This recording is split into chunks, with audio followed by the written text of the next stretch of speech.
everyone, so today we're going to add one more step into our solving equations by factoring. So we have x squared equals 24 minus 10x. So if you notice, this one looks a little bit different than the ones we've been solving. So before we would have like x squared plus 5x plus 6 equals 0, but now it doesn't equal 0 and not all of our variables and coefficients are on the same side. So we need to get them onto the same side.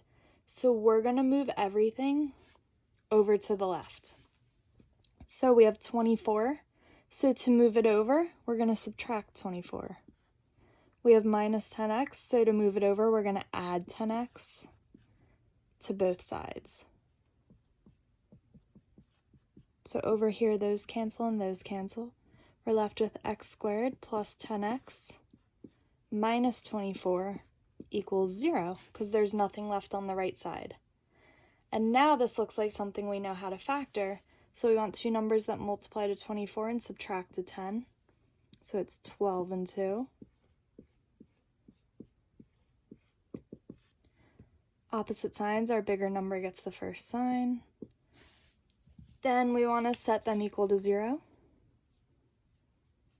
So x plus 12 equals 0, x minus 2 equals 0, and solve our equations. So we get x equals negative 12 and x equals positive 2.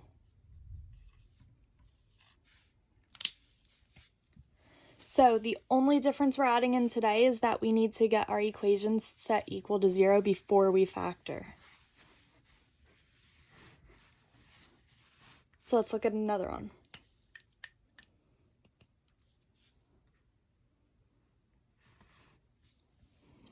We have 6x cubed equals 20x plus 26x squared. So again, we want to get everything moved over to the left side. So you have to undo it with the opposite sign. So if it's addition, you have to undo it with subtraction. If it's subtraction, undo it with addition. So we're going to subtract 20x from both sides and subtract 26x squared.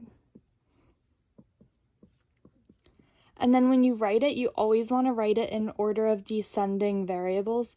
So your biggest variable goes first, then your next highest, and finally your last one. And it equals 0 because these cancel out. So we're left with 6x cubed minus 26x squared minus 20x equals 0. So this is an example of one where we can pull out a GCF first, like we practiced yesterday. So 2 goes into all of these, and there's an x in all of them. So if we pull out 2x, we're left with 3x squared minus 13x minus 10 equals 0. Now we want to factor this. So leave your 2x. So it can only be broken up into 3x and x, because that would be 3x squared. These two need to multiply to 10. And our products here need to subtract to 13. So if we put a 5 here, that would give us 15x. And a 2 here, it gives us 2x. Those definitely subtract to 13x. So it's opposite signs, and our bigger product gets this sign. So that means our bigger product goes with that 5.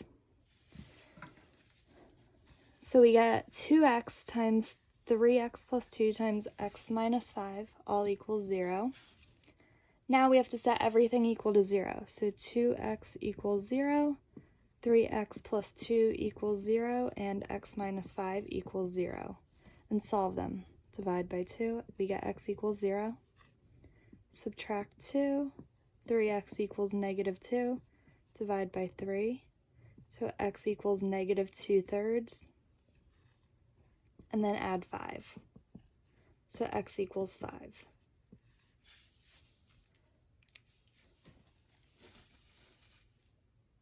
We're going to do one more example.